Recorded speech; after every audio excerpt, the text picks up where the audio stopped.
সকলে কেমন আছেন? আশা করি সকলে ভালো আছেন।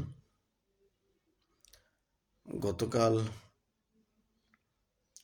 শাওয়া হাদির গুলিবিদ্ধ হয়েছে। এতে অনেকেই খুশি, আবার অনেকেই তার পক্ষ নিয়ে কথা বলছে।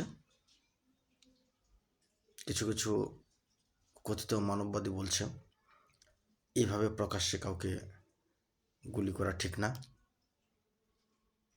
গত 15 মাস 16 মাস এই সমস্ত বেশ্যা বুদ্ধিজীবীরা কোথায় ছিল আমি জানি না। যা হোক, এই শাওয়া হাদির শাওয়াতে যদি গুলি করা হতো, অর্থাৎ তার রিমান্ডদণ্ডে গুলি করা হলে আমি পার্সোনালিভাবে খুশি হতাম। কারণ তারা যে মব সৃষ্টি করেছে, তারা যেভাবে এই খুনিকে উৎসাহিত করেছে, সেই খুনি আরেক খুনির মাধ্যমে আক্রমণ হয়। যেমন সে একবার বলেছিল, জয়কে যদি কেউ গুলি করে এবং তার চোখ যদি বেরিয়ে আসে, তখন আমরা চিন্তা করবো কি বলবো। পৃথিবীতে বেশি বাড়াবাড়ি করা ভালো না, তার ফল ভালো না। যা হোক, এখন যে প্রসঙ্গে কথা বলেছিলাম, আমি গত 5 তারিখে ফেসবুকে একটা স্ট্যাটাস দিয়েছিলাম যে খালেদা জিয়ার মৃত্যু ঘোষণা করা হবে 16 ডিসেম্বর। আপনারা মিলাই নেবেন। আমার ধারণা 16 ডিসেম্বর প্রথম প্রহরে খালেদা জিয়ার মৃত্যু ঘোষণা করা হবে, যাতে করে বিএনপি যেমন 15ই আগস্ট তাদের ভুয়া মুক্তি খালেদার জন্মদিন পালন করে এবং 15ই আগস্টে শেখ মুজিবুরের মৃত্যুবার্ষিকী যেন পালন করা না হয়, শোক দিবস যেন পালন করতে না হয়, সেই জন্য তারা 90-এর পরে ভুয়া জন্মদিবস তারা পালন করে। ঠিক একইভাবে জামাত বিএনপি, এটা তারেকেরও হয়তো কারসাজি আছে, তারাও এখন চিন্তা করছে যে এই মুক্তিযুদ্ধ, কারণ মুক্তিযোদ্ধা অর্থাৎ 16 ডিসেম্বরটা তাদের জন্য মাথা ব্যথার কারণ। তারা তো পাকি বীর্য, তো এই পাকি বীর্যরা স্বাধীনতার সুফল ভোগ করলেও স্বাধীনতাটা মানতে যারা চায় না, এবং 16 ডিসেম্বর তাদের অনিচ্ছা সত্ত্বেও জাতীয় স্মৃতিসৌধে ফুল দিতে যেতে হয়, তারপর শহীদদের কথা বলতে হয়, বীরশ্রেষ্ঠদের কথা বলতে হয়, এটা তাদের ভালো লাগে না। আর যেহেতু ভালো লাগে না, সেখান থেকে তাদের চিরমুক্তি দিতে 16 ডিসেম্বর খালেদা জিয়া মারা গেছেন এটাই প্রকাশ করা হবে, যাতে করে তাদের আর কখনোই কোনো দিন বিজয় দিবস 16 ডিসেম্বর পালন করতে না হয়। এটি তাদের মনের আশা। এবং তারা এবং এখানে জামাত, বিএনপি, ইউনূস সরকার, অর্থাৎ এখানে সকলেই জড়িত।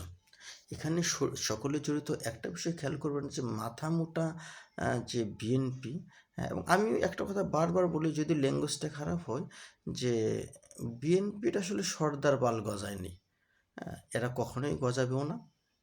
তাহলে বিএনপি এই কাজ করতো না। আলটিমেট বাংলাদেশে 28 থেকে 30% কিন্তু বিএনপির সাপোর্টার আছে। আর ধরেন আওয়ামী লীগের আছে 40-42%। আপনি 40-42 বাদ দেন, 40-42 বাদ দিলে সেখানে থাকতেছে আপনার 58-59, আরও 10% এদিক সেদিক আছে। আপনি ধরুন 50% লোক বাংলাদেশের প্রকৃতপক্ষে তারা 16 ডিসেম্বর স্বাধীনতাকে মানে না।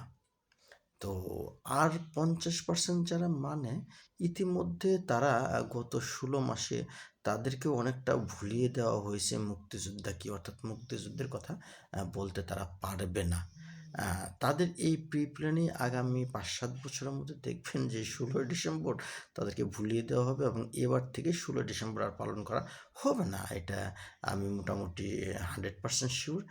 অবশ্যই আপনারা 16 ডিসেম্বর কথাটা মিলিয়ে নেবেন এটা, কারণ আমি মোটামুটি বিএনপির যে রাজনীতি বা বাঙালি অর্থাৎ বাঙ্গ মুসলমান যারা আছেন তাদের যে মেন্টালিটি, সেই মেন্টালিটি থেকে আমার কাছে মনে হচ্ছে যে তারা এই 16 ডিসেম্বরে এবার বছরের পর থেকে 16 ডিসেম্বর পালন করবে না, অর্থাৎ খালেদা জিয়ার যে ভুয়া জন্মদিন পালন করে সেই ভুয়া মৃত্যু দিবসও খালেদার পালন করা হবে।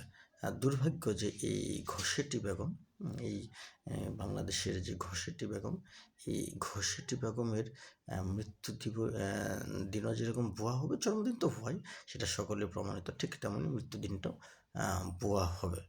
তো যা হোক, এই বাংলাদেশের যারা মুক্তমনা, যারা দেশপ্রেমিক, সত্যিকারের দেশপ্রেমিক, তাদের প্রতি সহমর্মিতা এবং শুভকামনা। আর সাওয়ার হাদির মতো যারা হাসনাত, সার্জিস বা আরও XYZ আছে প্রায় 50%, আপনারা টেনশন করবেন না। এই হাদির মতো আপনাদেরও পরিণতি হবে, কারণ আপনারাই আপনাদেরকে মারবেন। কারণ সেই 2024-এর জুলাইয়ে আপনাদের লোককে আপনারা মেরেছেন, মেরে আওয়ামী লীগের উপরে দোষ দিয়ে আওয়ামী লীগকে ছাড়া করেছেন। সেটার ফল তো আপনাকে পেতেই হবে।